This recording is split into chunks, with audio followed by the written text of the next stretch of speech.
Unaware his wife secretly inherited $500 million and owned the bank, husband canceled her cards and starved her and their kids to buy a luxurious car for his mistress. The next morning, the bank revelation destroyed him. He didn't just starve his own family, he did it with the same hands that once promised to protect them. It happened at the grocery store checkout under the cold fluorescent lights, with two little children holding onto the sides of the cart.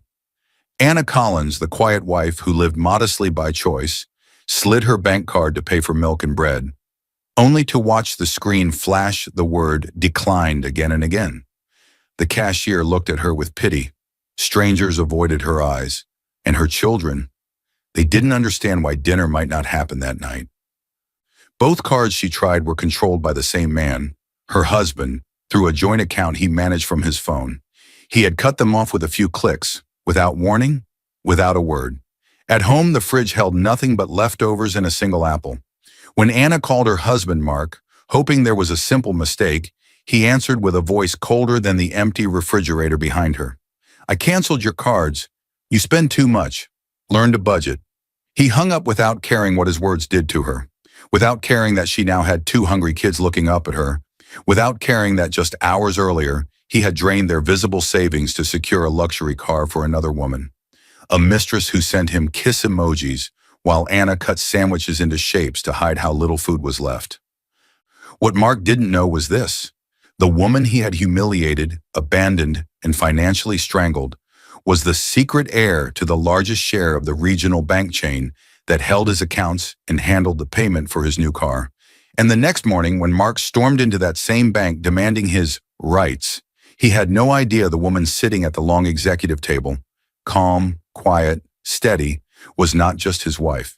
She was the bank's newly activated majority owner, with full authority already in her name. The same woman whose cards he canceled, the same woman whose children he starved, the same woman he thought was powerless. This isn't just a story about a declined card. It's about what happens when a man gambles his family's future against a woman he never truly understood.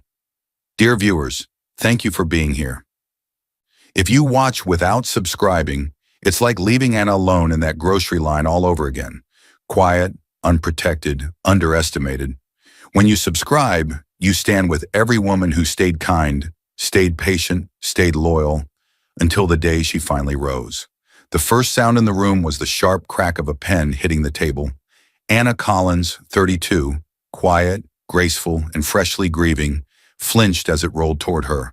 Her lawyer, Mr. Grant, had not meant to startle her. He was simply overwhelmed by the weight of the documents lying between them.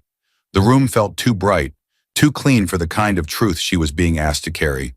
Papers marked with her late father's name, Thomas Harding, were spread out like pieces of a puzzle that could change a life forever. And they had. Anna sat perfectly still, hands folded in her lap, her long brown hair falling over one shoulder. Her eyes, swollen from crying for days, drifted from one page to another. Every sheet was a reminder that her father, a man the world barely knew, had held more power than most banks dared to imagine. What she was signing was not a simple inheritance. It was control over the very bank chain her family had lived quietly behind for decades. Her father had never been a loud man. At 56, he passed unexpectedly, leaving behind no mansion, no luxury cars, no public reputation. But behind closed doors, he was the largest silent investor in the regional bank chain, an empire hidden behind modest clothes and simple habits. In Anna's earliest memories, he never bragged about success. Instead, he taught her how wealth should behave. She remembered sitting beside him at the kitchen table when she was only 9. He held a financial newspaper in one hand and a slice of toast in the other. "You see this?" he had said gently, circling numbers with a pencil.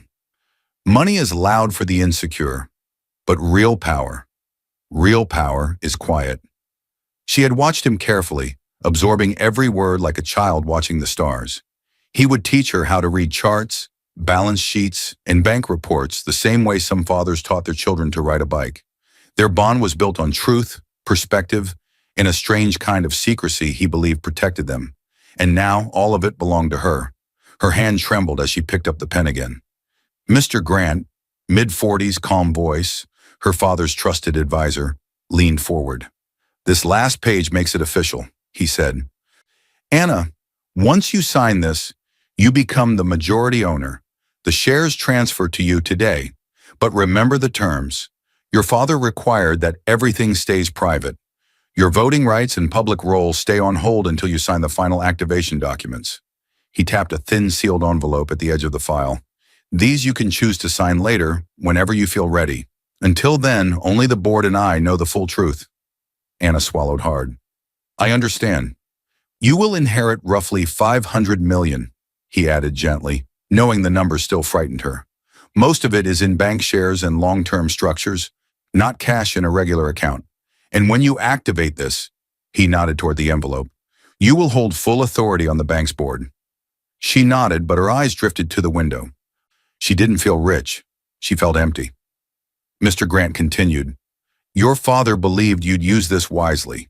He wanted you to have a life defined by character, not money. A soft memory flickered, her father standing in the yard the day she turned 18. He placed a hand on her shoulder. Never judge people by their bank accounts, Anna. Judge them by who they are when they think no one is watching. She wondered if he knew, even then, how much she would need that lesson. When she finally placed her signature on the last inheritance page, the pen stroke felt heavier than anything she had ever done. She was no longer simply Anna, the gentle girl who chose simple clothes, the woman who believed in love more than wealth, the daughter shaped by humility. She was Anna Harding Collins, heir to a fortune large enough to shift entire communities. She already carried her husband's last name, Collins, after their quiet wedding a few years earlier. Together they were raising 2 young children at home while Mark worked full-time.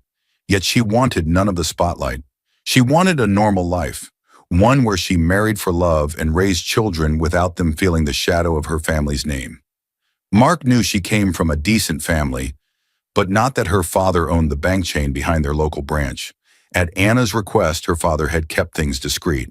Their joint day-to-day accounts were simple customer accounts in Mark's name and hers, nothing that looked special on the surface. As the papers were gathered, Mr. Grant gave her a long, careful look. Before you leave, he said, voice lower than before, I need you to hear something. Anna looked up, unsure.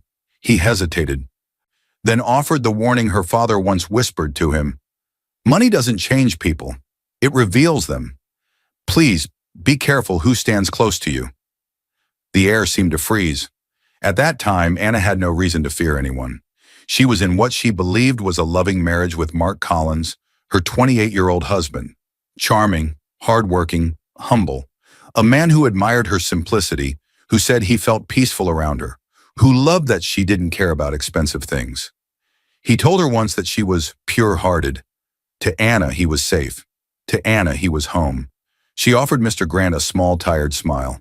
Mark isn't like that. He values honesty. Her lawyer didn't argue. He only nodded, collected the documents, and slid them into a thick envelope. He placed the sealed activation set, the one with her father's letter on top. Keep these somewhere safe, he said. You may decide you never need them, but if someone ever tries to take advantage of you, Anna, remember that you are not powerless. Anna stood, smoothing her dress, steadying her breath. As she walked to the door, her reflection caught her eye in the glass. A woman holding power she never asked for. And as she stepped out of the office, a small, quiet thought brushed through her mind, almost like a whisper. If people reveal their true selves, when will I see his? A question she didn't yet understand, but soon would. The sound hit the house like a sudden thunderclap, a chair crashing to the floor.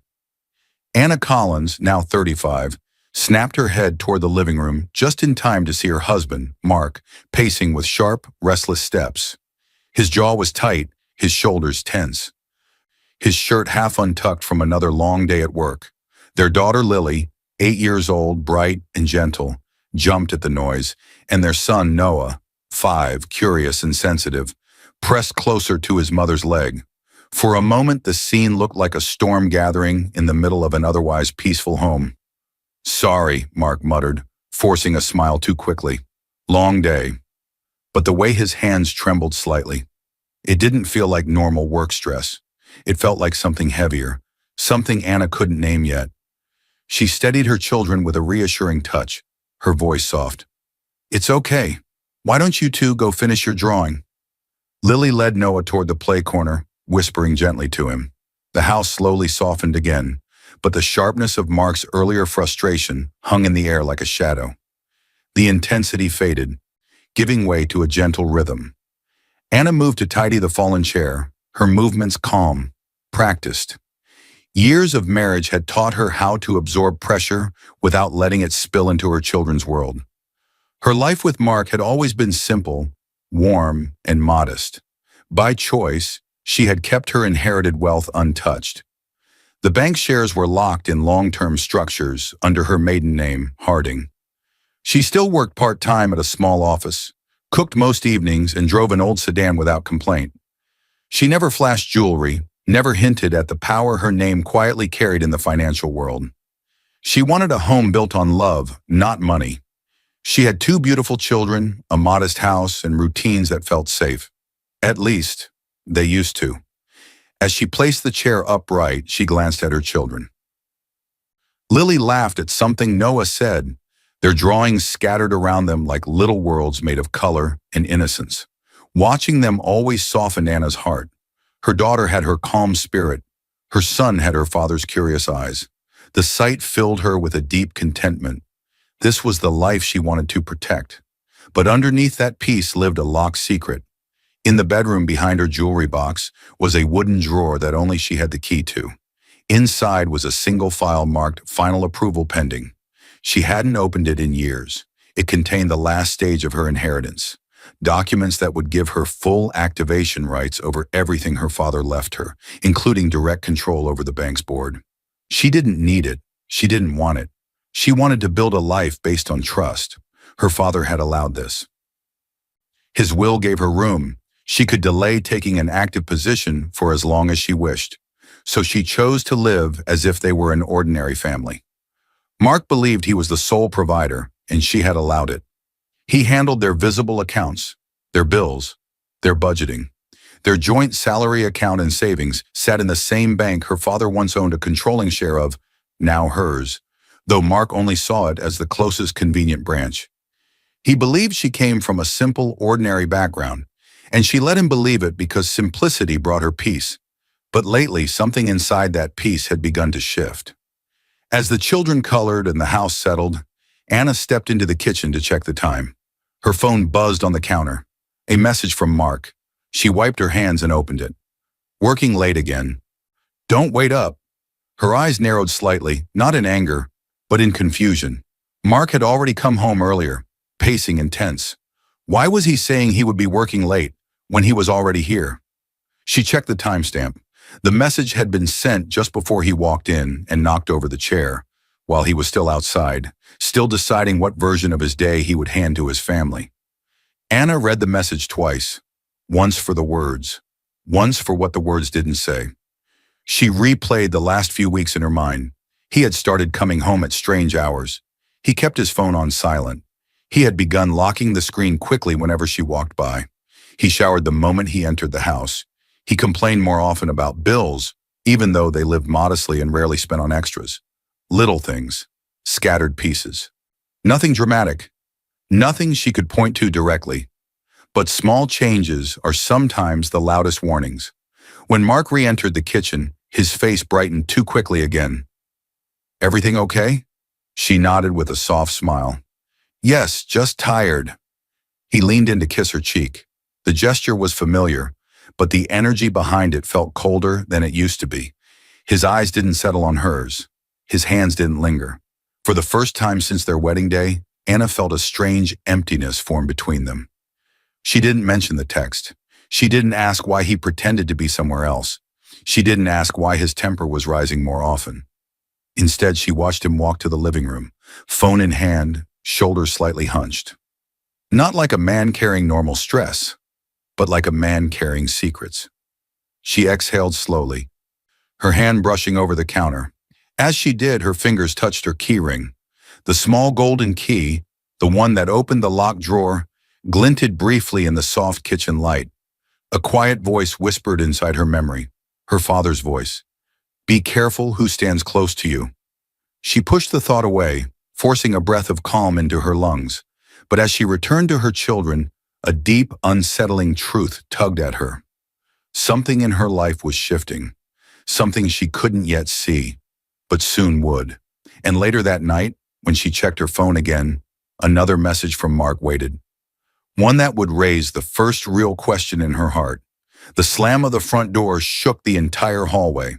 Anna jumped, her heart thudding against her ribs as Mark stormed inside.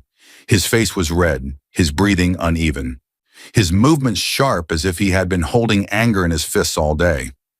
Their daughter Lily froze mid-step at the top of the stairs, and little Noah clung to the railing, wide-eyed. Mark didn't look at them. He didn't look at Anna either. He brushed past all three of them like they were ghosts. The intensity of his entrance felt like a warning, one Anna didn't know how to read yet. She pulled the children gently back. "Go to your room, okay? I'll see what's wrong." Once the kids disappeared upstairs, the house fell into an uneasy quiet. The storm faded into a low, confusing hum. Anna found Mark in the living room, sitting on the edge of the couch. He held his head in his hands. His phone sat beside him, screen down, like it was hiding its own secrets. She stepped cautiously toward him. "Mark, what happened?" He exhaled sharply. "Nothing.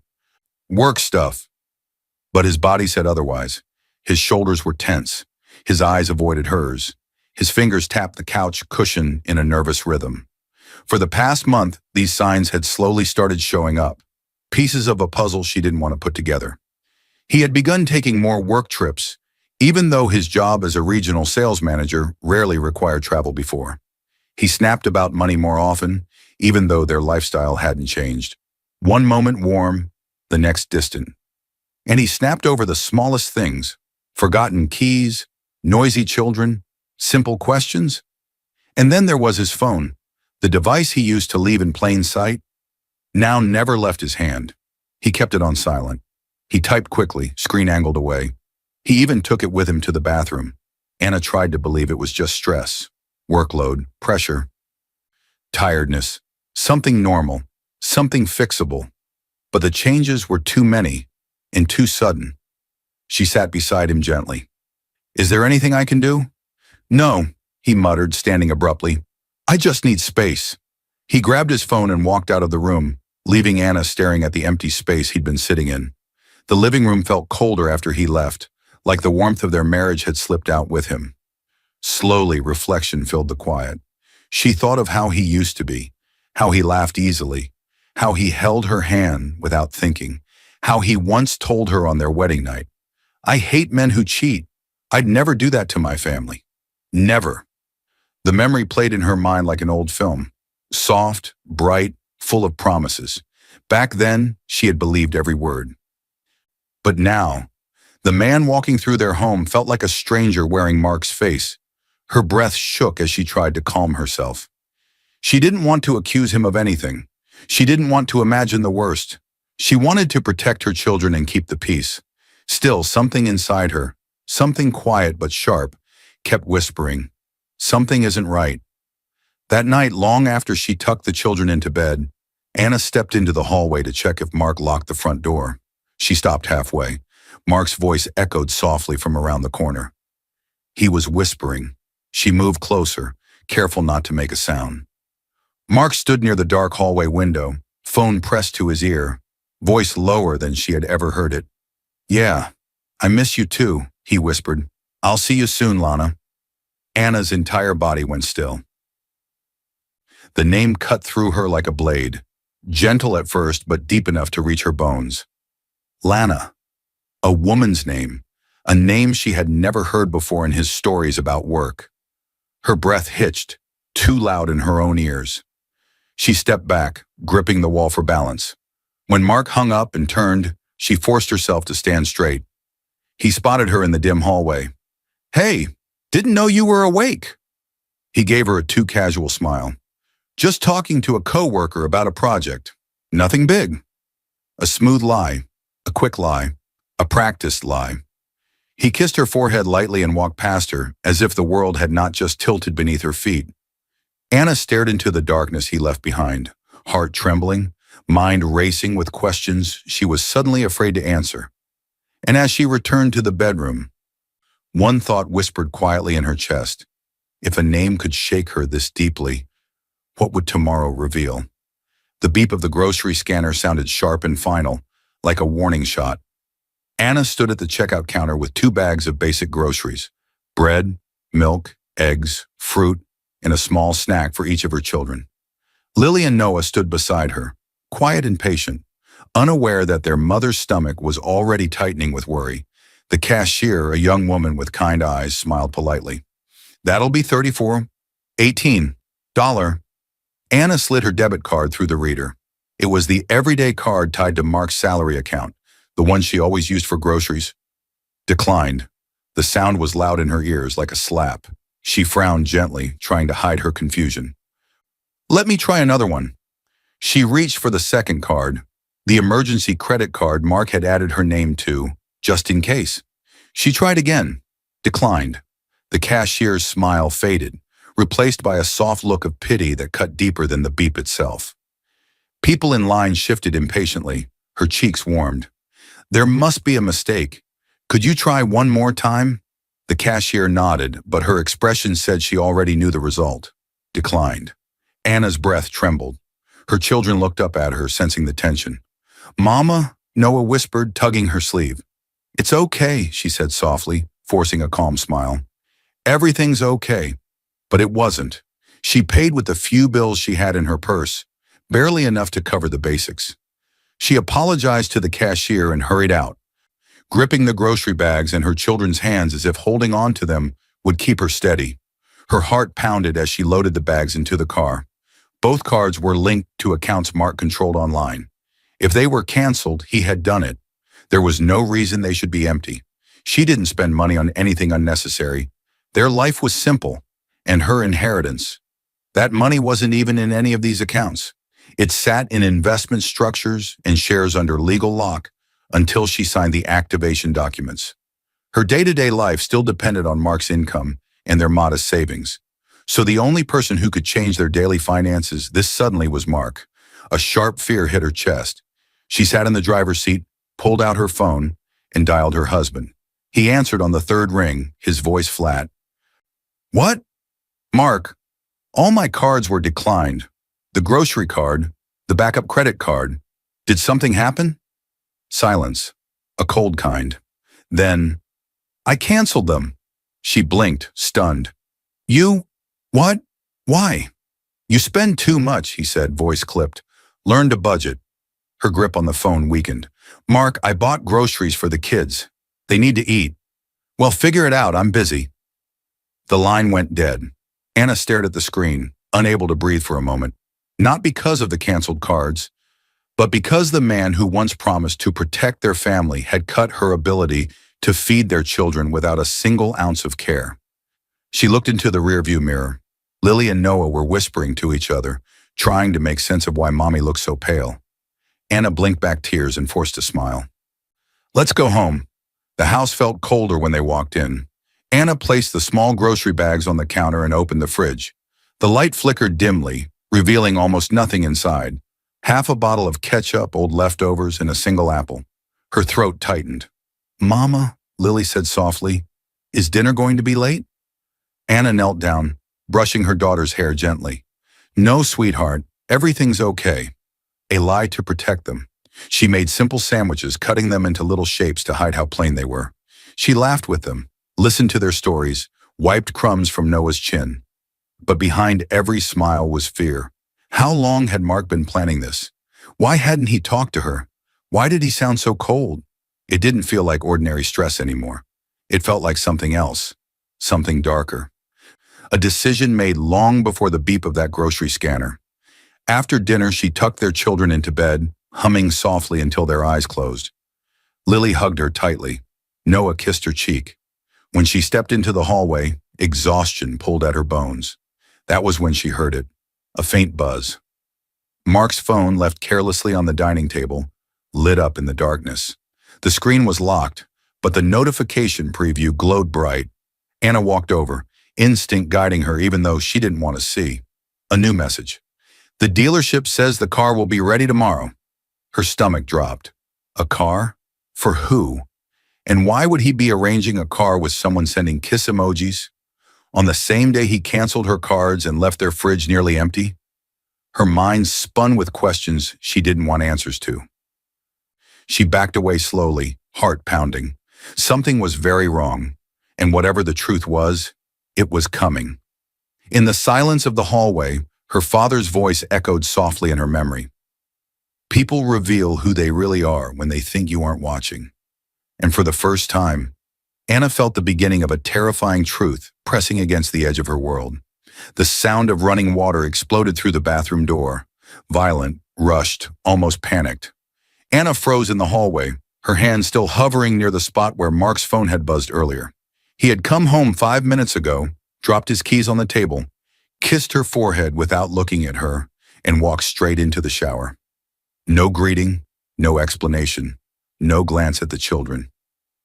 Now the water blasted so loudly it felt like he was trying to drown something.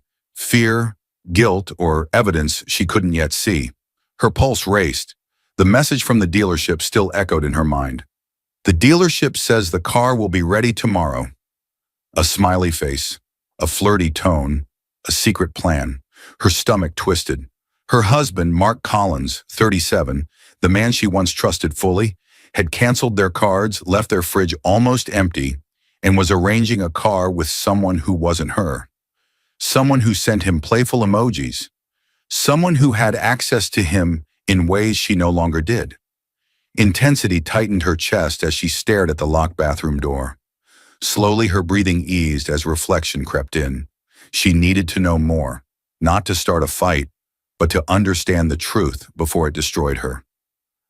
Anna moved to their bedroom, her mind replaying the last year with a painful clarity she had never wanted to face. Mark had changed gradually, not suddenly. He used to kiss her with warmth. He used to hold her close. He used to tell her she was his piece. But slowly, piece by piece, those gestures faded.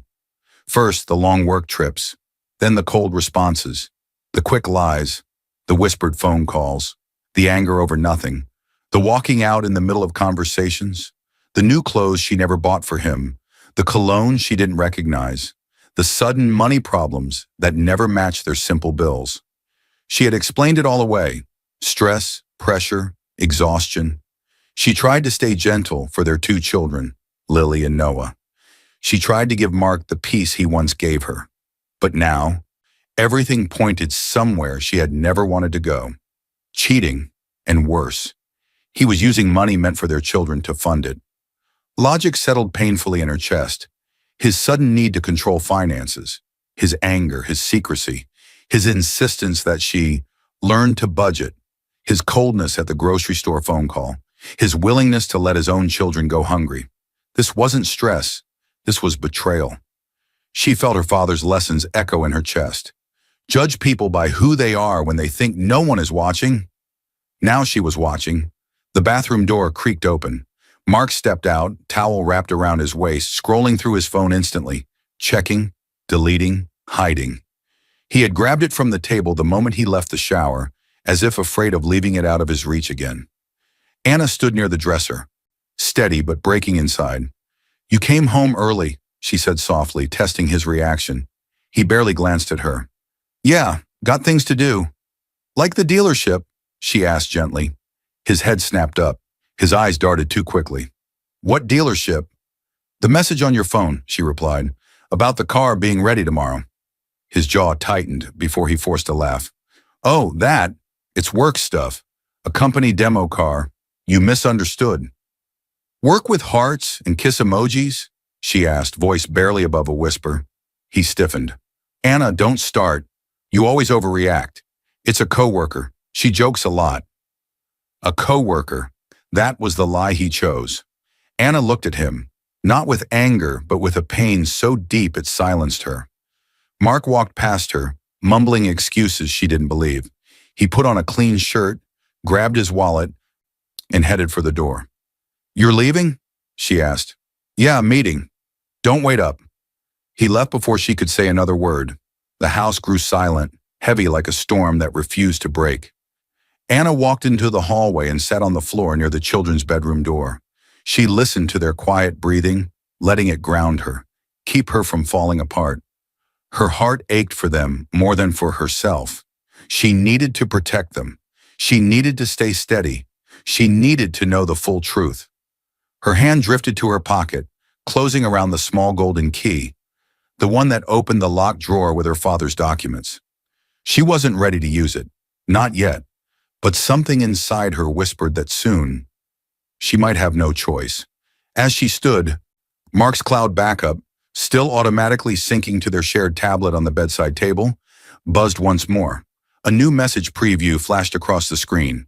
This time, the first line showed something that made her blood turn cold. "Can't wait to see you tomorrow." And the car.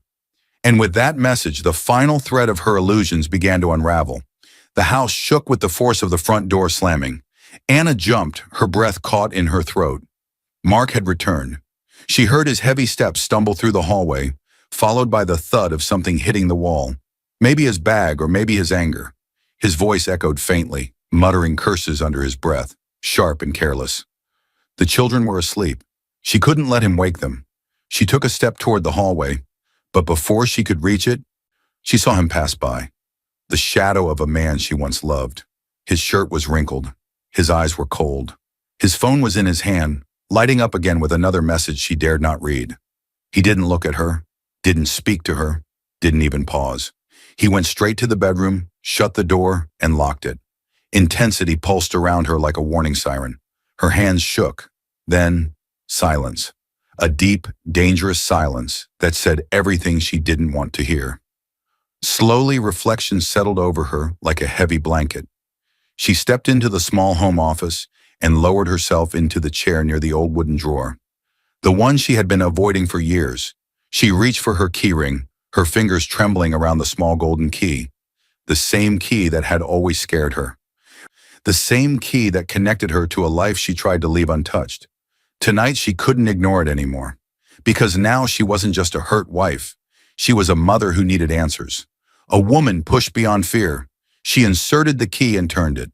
The click sounded like the start of something irreversible. Inside the drawer lay a stack of documents neatly tied with a ribbon. Her father's handwriting appeared on tab labels. Dates, bank names, account structures, board designations.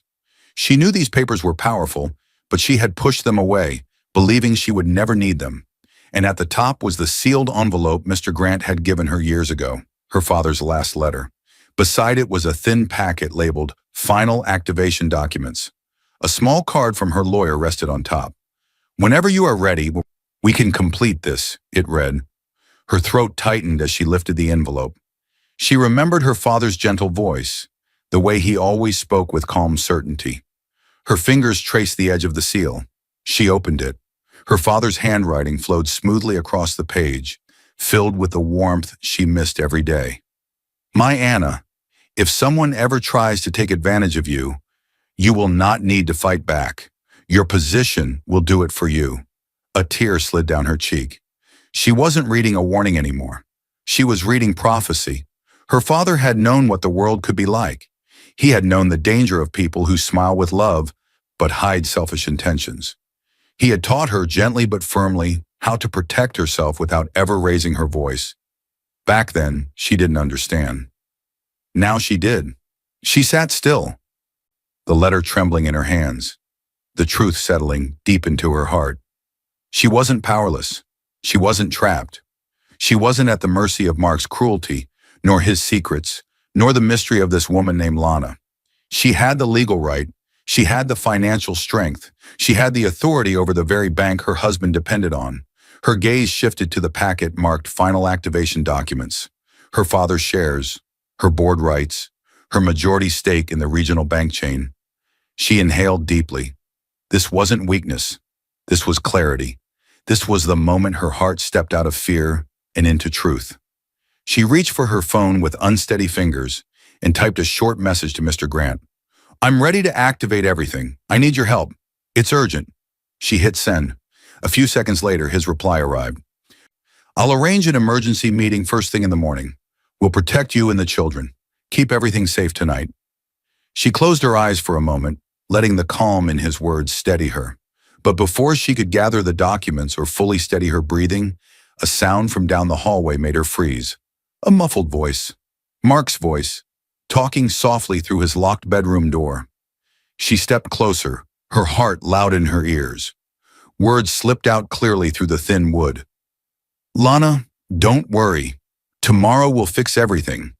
The drawer behind her remained open, her father's letter resting in her hand as the final pieces of betrayal locked into place.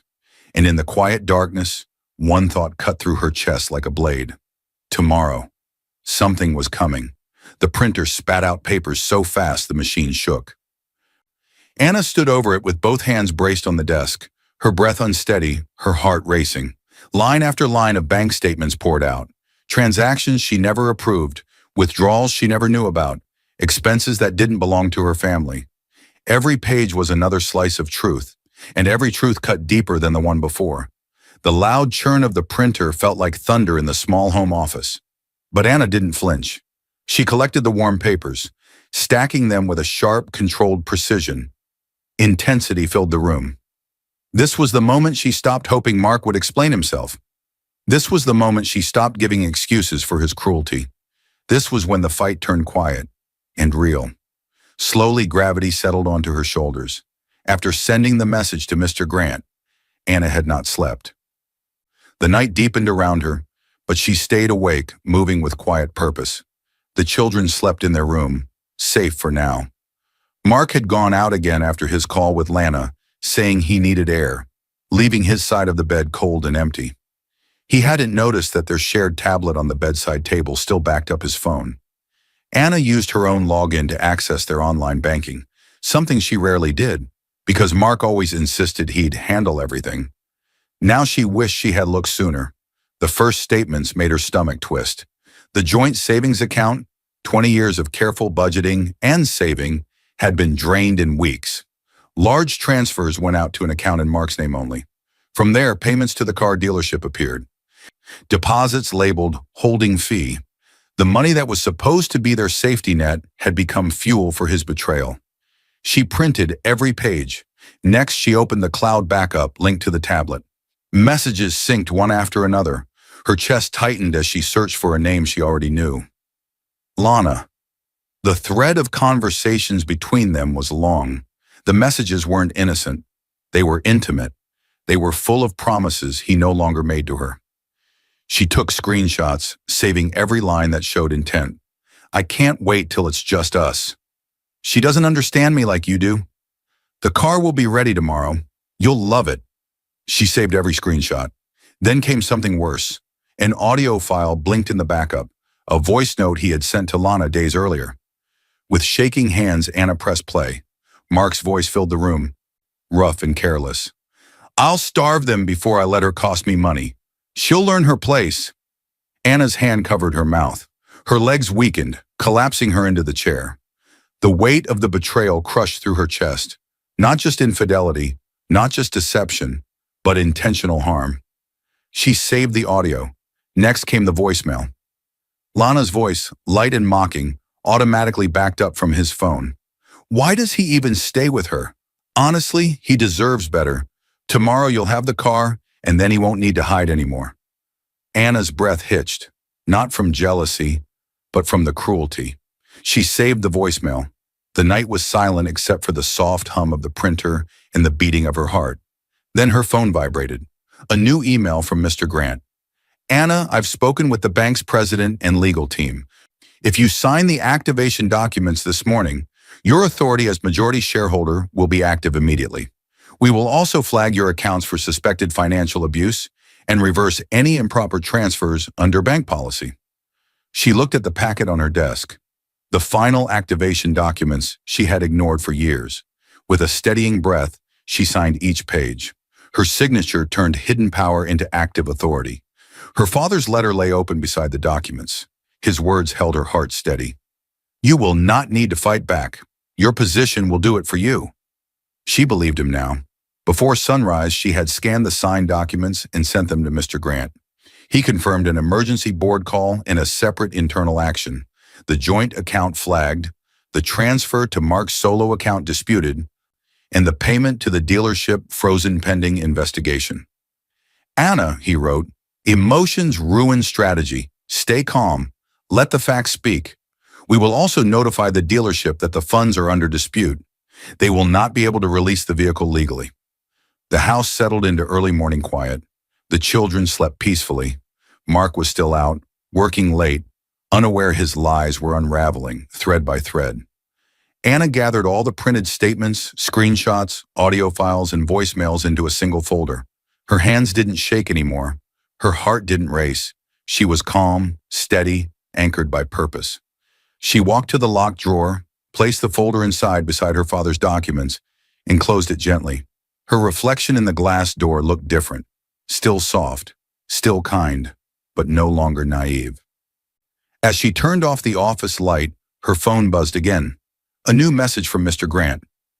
Meet me outside the dealership tomorrow morning. You don't have to be seen. Just be there if you want to watch how this ends.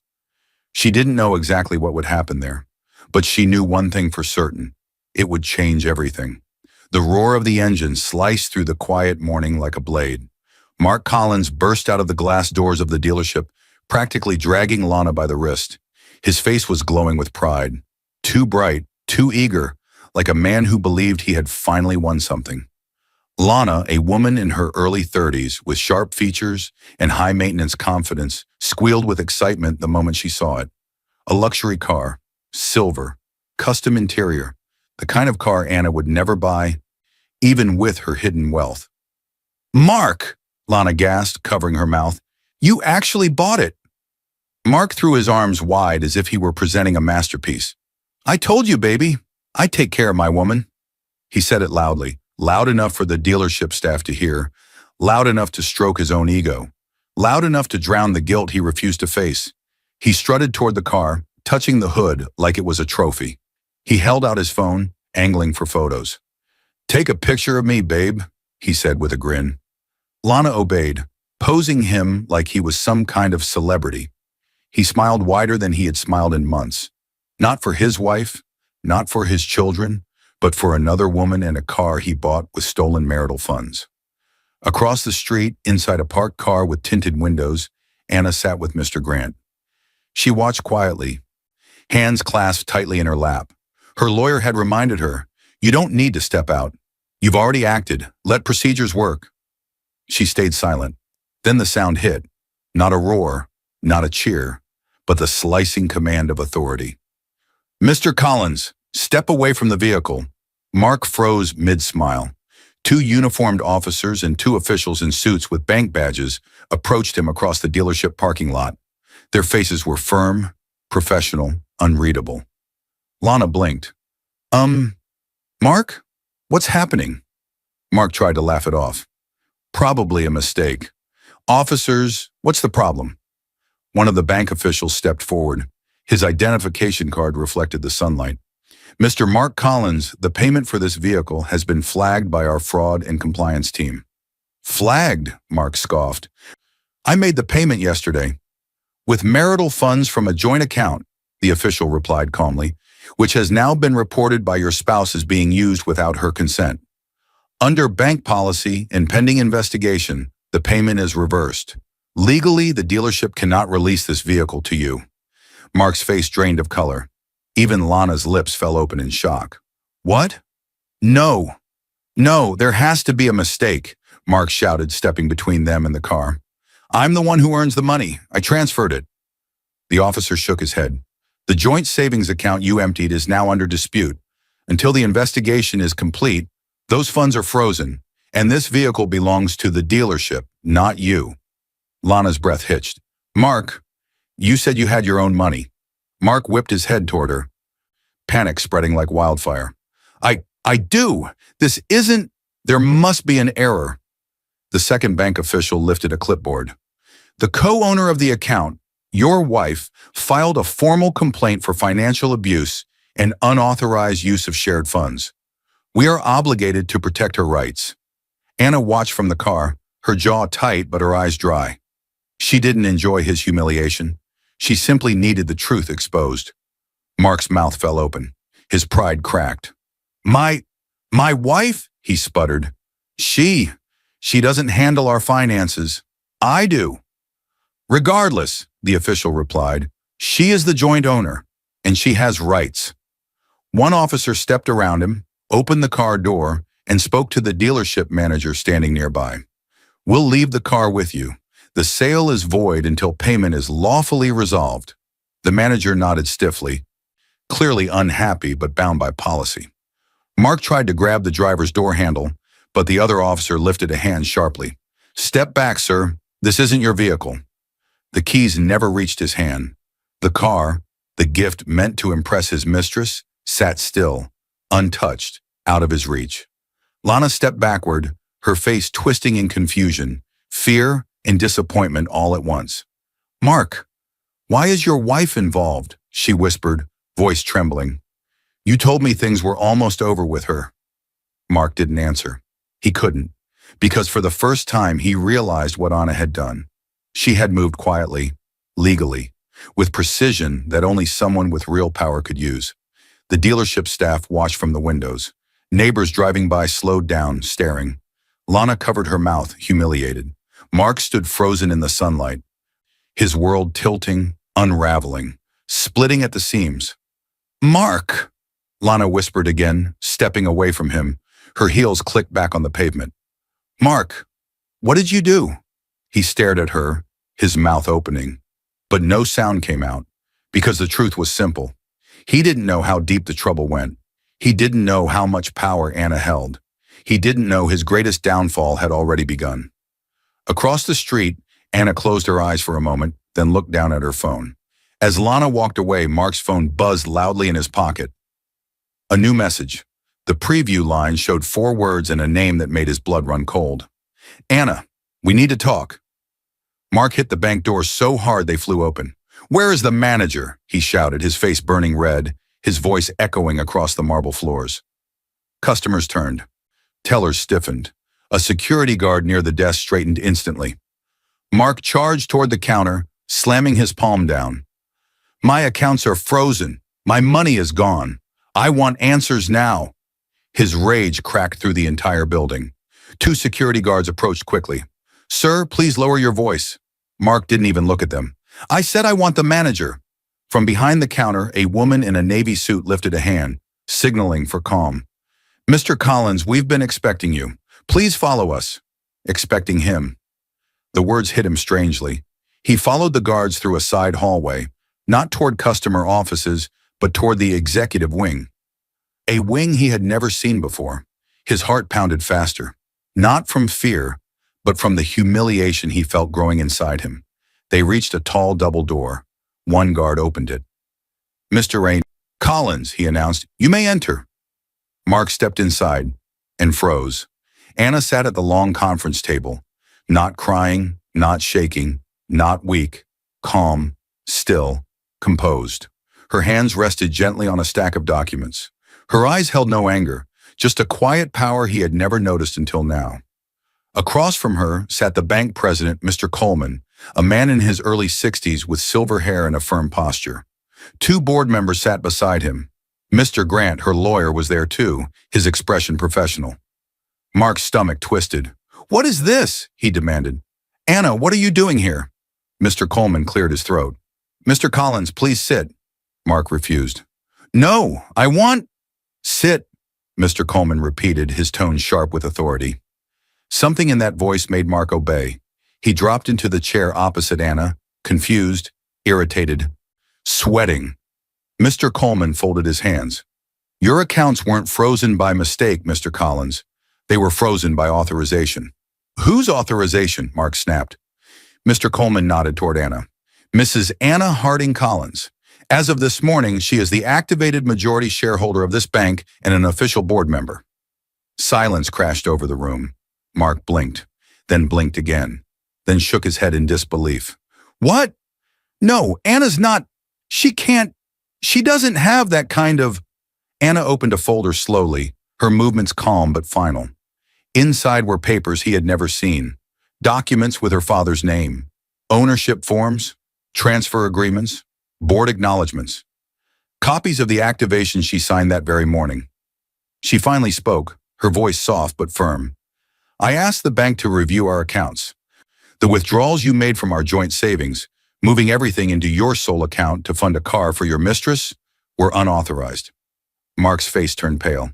"That's not fraud. I'm your husband. I have rights to our money. No, Mr. Coleman said, his tone cutting cleanly. You have rights to shared funds used responsibly, not to drain accounts for personal gifts to another woman while your children's basic needs are neglected. One of the board members slid his summary sheet forward. The bank has documented your transfers, the timing of the card cancellations, and the pattern of behavior consistent with financial abuse, she added calmly. For now, the disputed funds remain frozen. Any release will be decided by the court. Mark slammed his fist on the table. I was stressed. I was trying to fix things. She was distant. Anna didn't flinch. She reached into her folder and pulled out a second stack. Screenshots, bank statements, transcriptions of audio files. She placed them neatly on the table for her lawyer and the bank president to see. Messages with Lana, plans for the car. The voice note where he said he'd starve them. The voicemail of Lana laughing about his wife. Anna spoke, still calm. I gave you trust. I gave you a family. But you used your position to starve your own children and fund your affair. The board members exchanged glances of disapproval. Mark's chest heaved. Why didn't you tell me about this money? About the bank? Why would you hide something so big from your own husband? She met his eyes without anger, only truth. Because I wanted a life built on love, not wealth. And I needed to know if the man I married valued me, or what he could take from me. Mark sank back into his chair, stunned. For the first time, he saw the emptiness in his own actions. He realized the only person who ever truly cared about him was the one he betrayed. Anna slid a slim second folder across the table. The sound echoed like a closing door. Mark opened it with trembling hands. Divorce papers. His breath caught in his throat. These have already been filed, Mr. Grant said quietly. Today, we only needed to notify the bank and confirm that all joint accounts will remain protected until the court finalizes the distribution. Mark stared at the signature line, his own name printed beneath. Mr. Coleman added quietly, Mr. Collins, this meeting is about protecting the institution and your family's basic security. But understand this, he leaned forward. This is only the beginning. The court will decide the rest. A chill ran through Mark's spine, because he suddenly understood. Something worse was coming next. The courtroom echoed with the heavy slam of the judge's gavel. Order in the court! Mark jolted upright, panic flashing in his eyes. He stood beside his lawyer, sweating, desperate, and shaking with the fear of a man who finally understood the price of his choices. Weeks had passed since the bank meeting. His accounts remained frozen. His reputation at work had shattered. The repossession scene at the dealership had spread quietly through whispers and messages. The life he built on lies had begun to crumble in public. Beside him sat Lana, arms crossed, jaw tight, eyes cold. She didn't offer comfort. She didn't look at him. She seemed ready to walk away the moment things became inconvenient. Across the aisle sat Anna, calm, steady, unbroken. Her lawyer, Mr. Grant, organized their files neatly, each piece of evidence resting inside. Screenshots, voicemails, bank statements, and the video evidence and audio recordings that revealed everything about Mark's intentions. Anna didn't look at Mark. She focused only on the truth. The judge, a stern woman in her late 50s, flipped through documents with sharp precision. All evidence has been reviewed, she announced, including the financial abuse, the intentional cancellation of access cards, the unauthorized withdrawal of marital funds, and the recordings submitted. Mark's face blanched. And regarding custody, the judge continued, the court prioritizes the safety and stability of the children. Mark swallowed. He knew what was coming even before the words hit. This court grants full physical custody to Mrs. Anna Collins, the judge said clearly. Mr. Collins, your access to the children will be limited to supervised visitation until further notice, subject to review when you can demonstrate consistent, responsible behavior.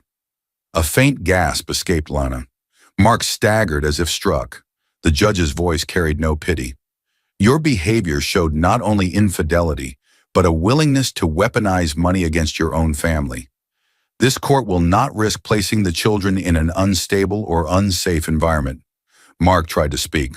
But Your Honor, Sit down, Mr. Collins. He dropped into his seat, shoulders collapsing. Next came the financial judgment. You are ordered to repay all funds withdrawn improperly from the joint savings account, the judge said. Additionally, due to the fraudulent attempt to purchase a vehicle using marital assets, you must reimburse all associated penalties and fees. Mark's jaw clenched. I don't have that kind of money. The judge didn't blink.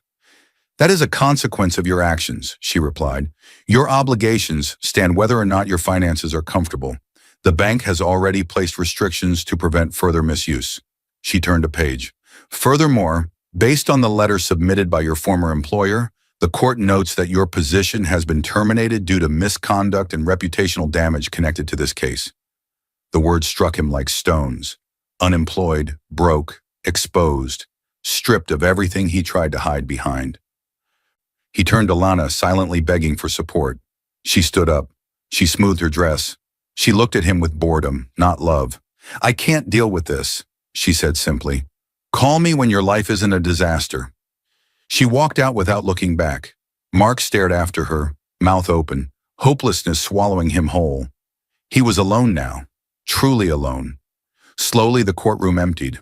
Anna rose, gathered her documents with careful hands, and stepped outside with Mr. Grant. Lily and Noah waited with a trusted family friend nearby. When they saw her, they ran forward, wrapping themselves around her waist with joy and comfort. She knelt to their level, holding them close as tears filled her eyes. Not from pain, but from relief. They were safe now. She stood and nodded gratefully at Mr. Grant. Thank you for guiding me. You guided yourself, he replied softly.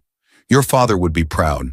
Her heart warmed, because every step she had taken, every silent decision, every moment of dignity, every piece of evidence, every calm action, all flowed from the lessons her father taught her.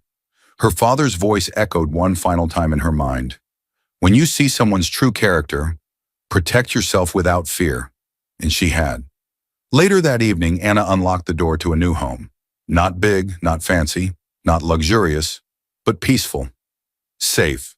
The kind of home where children grow with laughter, not fear. She could have lived in a mansion now.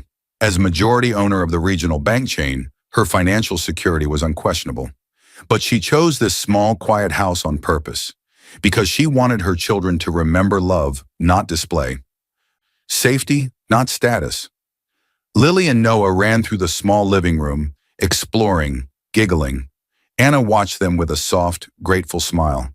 She placed the last box on the counter, inhaling deeply as quiet settled around her. For the first time in years, she felt free.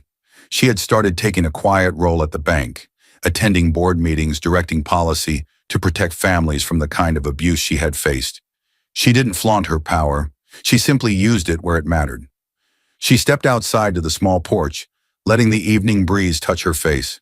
She looked at the sky with calm strength. In a gentle voice, almost like a closing reflection to herself, she whispered, I didn't destroy him. I simply stepped out of the way and let his choices catch up.